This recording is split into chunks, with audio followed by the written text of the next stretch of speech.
जय हिंद दोस्तों, कैसे आप सभी। उम्मीद है सभी मस्त होंगे और सभी मेरे प्रिय भाई बहनों की तैयारी व्यस्त चल रही होगी। साथियों, मैं एक जानकारी लेके आया हूँ। जैसे कि आप लोगों को पता होगा, कुछ दिन पहले मैंने एक वीडियो बनाया था कि PHQ ने एक आदेश जारी करा था और ये आदेश आप लोगों के जो फिजिकल होने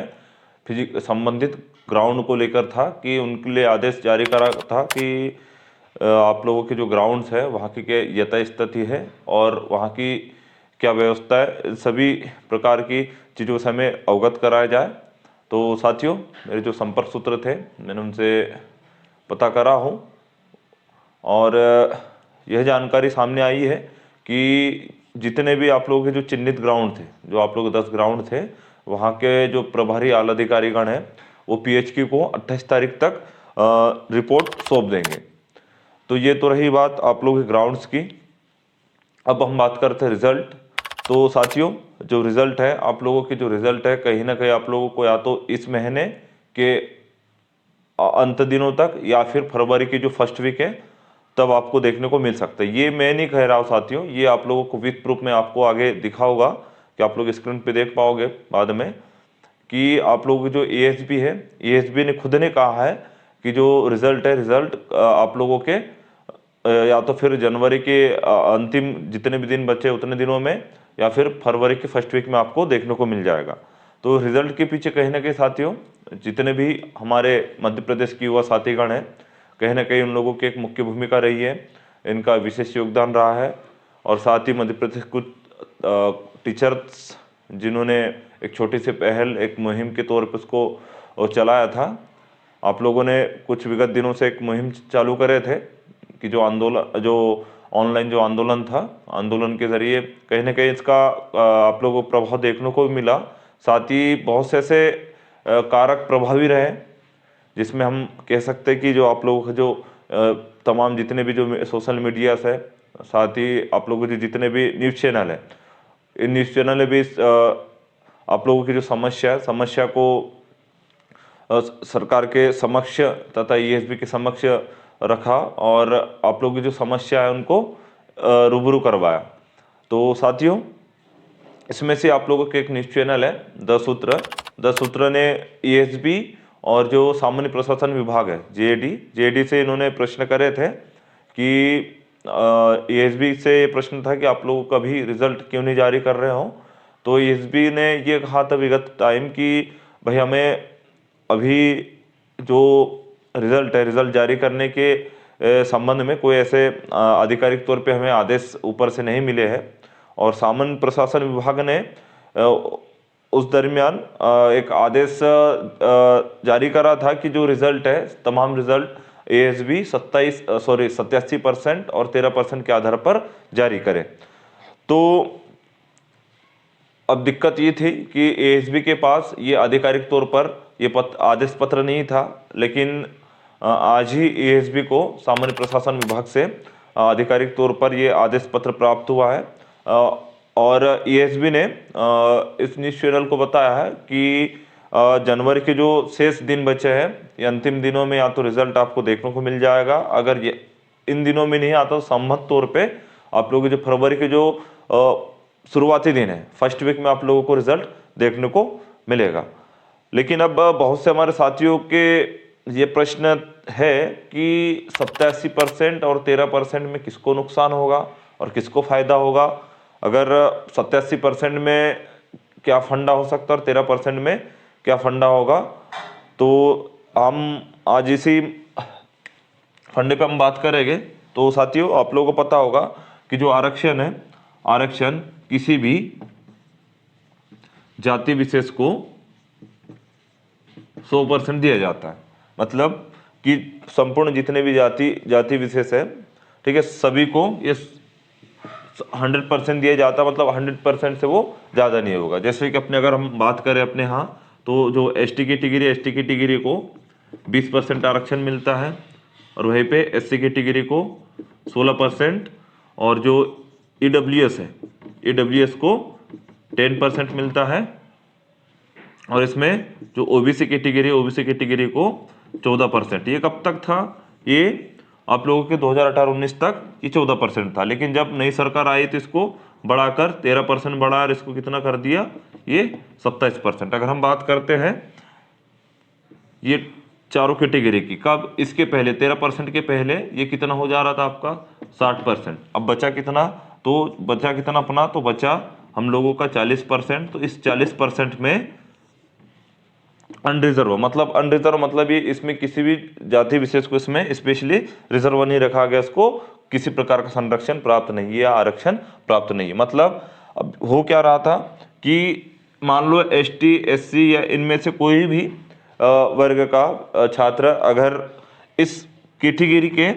कट ऑफ मार्क्स के बराबर नंबर लाता है तो वो ऑटोमेटिकली कौन से कैटेगरी में चल जाता था, वो जनरल मतलब यूआर में वो चला जाता था, मतलब यहाँ की एक पोस्ट वो ले लेता था। अब हुआ यूँ कि जब ये नई सरकार आई तो इन्होंने 13%, अब चूंकि आप लोगों को पता है कि 100% के ऊपर होना नहीं चाहिए, तो कहीं ना कहीं भाई यहीं से 13% लिया होगा, ठीक। तो जब इसमें से 13% इसको दे दिए तो अब इसके पास कितने बच गए, तो इसके पास बच गए 27% और इसके पास बच गए 27%। चूंकि अब इसको किस आधार पर दिया गया था कि जो ओबीसी वर्ग के जो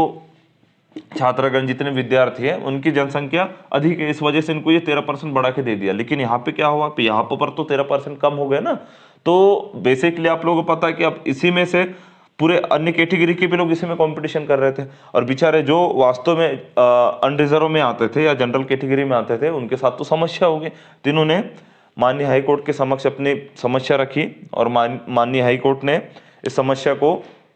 अपने अधीन रखा और इस पे स्टे लगा दिया। लेकिन अब हुआ यूँ कि उस वक्त बहुत सारे एग्जाम हुए थे और रिजल्ट जारी करना भी जरूरी था, तो माननीय हाईकोर्ट ने एक आदेश करा कि जो जितने भी रिजल्ट अभी आप लोग जारी करोगे तो इस 100% को आप 87% और इसको 13% में डिवाइड कर दोगे। तो इसमें जो 87% होगा, 87% क्या होगा, ये पार्ट ये, या इसको आप मुख्य सूची में रखोगे, और जो 13% है 13% को आप इसमें ओबीसी को 13% दोगे और यूआर को 13%, और ये इसको आप पार्ट बी या फिर इसको क्या कहोगे, इसी को आप कहोगे प्राविधिक सूची। तो अब ये सूचियों का मतलब क्या हुआ, तो देखिए जिस छात्र के नंबर इस परसेंट के आधार पर, इस कटअप के आधार पर, इस परसेंट के लिए जितना भी कटअप रखा हो उतने अगर नंबर उसने ले आया, ठीक है, तो वो पार्ट ए या मुख्य सूची में आ जाएगा, मतलब उसका फाइनल सिलेक्शन हो जाएगा। लेकिन अब यहाँ पे दिक्कत वाली बात ये है 13% में कि मान लो कि जो कटअप था इस कटअप के एक नंबर या कुछ पॉइंट में कम है, तो वो किस सूची में चल गया, वो प्राविधिक या पार्ट बी में। तो अब ये हुआ कि ये जितने भी छात्र थे तो 13% इसके बच्चे ले लेंगे, कौन से, ओबीसी के, और 13% छात्र काय के आ जाएंगे उसमें जनरल के। अब जब भी माननीय हाई कोर्ट इस पर निर्णय सुनाएगा और जो भी फैसला जो भी पक्ष में जाए, मान लो 13% अगर इसके पक्ष में जाता है तो जो रिजर्व बच्चे जो रहेंगे प्राविधिक सूची में, जो जनरल के जो बच्चे रहेंगे यहाँ से ये बाहर हो जाएंगे, या मान लो ये जो निर्णय किनके पक्ष में चल जाएगा, मान लो यूआर के, तो अगर इसके पक्ष में जाता है, ठीक, तो इस जो ओबीसी के जो छात्र है, ओबीसी के छात्र इससे बाहर हो जाएंगे। तो अभी बहुत से साथियों के भी प्रश्न हो सकते हैं कि सर अगर मान लो अगर हमने अभी पेपर दिया, उदाहरण के लिए मान लो अभी हमने एमपी पुलिस का पेपर दिया है सर, तो इसमें ये फंडा कैसा रहेगा, क्योंकि अभी दिक्कत ये है ना कि क्योंकि इसमें तो अभी आप लोग फिजिकल भी होने, और फिजिकल के इस बार क्या नंबर है, तो सर मान लो कि हमने जो मार्क्स थे, मार्क्स के आधार पर एक कोई छात्र है ए और एक कोई छात्र बी, लेकिन इसके जो मार्क्स थे इसके 72 है और ये 80% रिजर्व के आधार पर ये पार्ट ए में आ गया, मतलब कि जो मुख्य सूची उसमें आ गया। लेकिन उसी कैटेगरी का कोई बच्चा है बेचारा, उसके कुछ नंबर 71 पॉइंट कुछ नंबर है या फिर 71 मान लो, लेकिन अब उस चक्कर में क्या हुआ कि सीटें तो उधर 27% रिजर्व होगी, लेकिन अब इसमें 13% भी लेना, तो 13% में क्या हुआ कि अब इसके नंबर के आधार पर इसको कौन सी सूची में रख दिया, इसको प्राविधिक सूची में रख दिया। अब तो यही फिर क्या होगा कि दोनों कैटेगरी में यहाँ पे सेम इसी के आधार पर जो भी कटअप रहेगा, कटअप के आधार पर दोनों कैटेगरी के 13% बच्चे यहाँ पे रिजर्व में रखे जाएंगे। अब क्या होगा तो अब देखिए ये जो ए पार्ट में या फिर आपकी जो मुख्य सूची है, मुख्य सूची में 87% के आधार पर हो तो क्लियर, उसको कोई दिक्कत नहीं होगी। लेकिन अब दिक्कत किसको होगी यहाँ पे, जो 13% में आ रहा हो। तो मान लीजिए कोई बच्चा, उसके अब रिटर्न में तो 71 मार्क्स थे या फिर प्राविधिक आधार पर उसकी सूची में नाम आ गई, लेकिन अब मान लो उसके 71 मार्क्स इधर थे और फिजिकल में उसने अच्छे नंबर लिया, मान लो उसने 90 नंबर ले आया या फिर 85 नंबर ले आया, 85 से 90 नंबर ले आया। और जबकि जो ए पार्ट में जो बच्चा था, ठीक है, ए पार्ट में जो बच्चा था कट ऑफ के आधार पर उसके फिजिकल में इसके तुलना में उसके नंबर कम है, तो क्या जो बी पार्ट में या प्राविधिक सूची में इसके फिजिकल में ज्यादा नंबर है तो क्या इसको मुख्य सूची में रख लेंगे या उसको उसमें ऐड करेंगे? तो ऐसा नहीं होगा, वो अंतिम तक वो प्राविधिक सूची में रहेगा। तो यही फंडा भी पीएससी में हुआ है। मान लो किसी बच्चे के प्री में नंबर कम है और मुख्य परीक्षा में जो 87% वाले सूची में भी चला गया, उसका फाइनल सिलेक्शन हो गया, उसकी तुलना में इसकी मुख्य परीक्षा में अच्छे नंबर है, परंतु उसको ए सूची में शामिल नहीं किया जाएगा। वो अंतिम तक, जब तक निर्णय नहीं आएगा, वो तब तक वो प्राविधिक सूची में ही रहेगा। तो यही फंड आप लोगों के साथ भी होना है, मध्य प्रदेश पुलिस में भी और तमाम जितने भी एग्जाम है। अब जो 87% में जो छात्र सिलेक्ट हो गया, वो अंतिम चयन सूची में उसका नाम आ जाएगा, लेकिन जो प्राविधिक में निर्णय के आधार पर उसको या तो फिर भविष्य में बाहर होना पड़ सकता है या तो फिर वो बना रहेगा। तो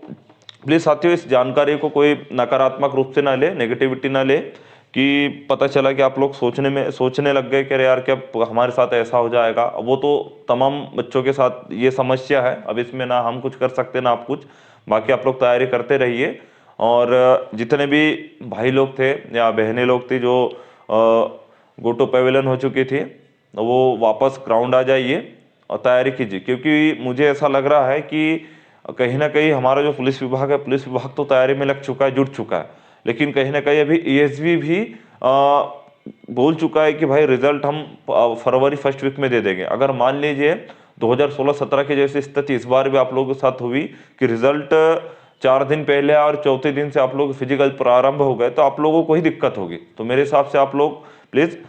थोड़ी तैयारी पे ध्यान दीजिए और सभी अपना शरीर का तथा अपने स्वास्थ्य का ख्याल रखिए, बिना शारीरिक क्षति के आप लोग तैयारी करते रहिए, क्योंकि अब ये वो दौर है साथियों कि अब आपकी छोटी सी गलती आप लोगों को बाहर कर सकती है। अब अगर बाइक से चला रहे हो या बाइक से चला रहे हो या फिर कहीं आप लोग अप डाउन करते रहते, तो इन सब चीज़ों का थोड़ा विशेष ध्यान रखें, हेलमेट वगैरह पहनते रहिए। तो प्लीज़ आप लोग सभी तैयारी करते रहिए और किसी भी साथी को कोई डॉक्यूमेंट्स हो, चाहे फिर किसी भी अन्य प्रकार की जानकारी लेनी हो, तो प्लीज़ आप मैंने इसमें डिस्क्रिप्शन में हमने हमारा नंबर दे दिया। किसी भी साथी को किसी प्रकार की अगर समस्या हो या किसी प्रकार की जानकारी लेनी हो तो बिल्कुल बेझिझक हो साथी हमें फ़ोन कर सकता है। और मुझे उम्मीद है कि आप लोग सभी अब बहुत अच्छे से तैयारी करोगे। जय हिंद।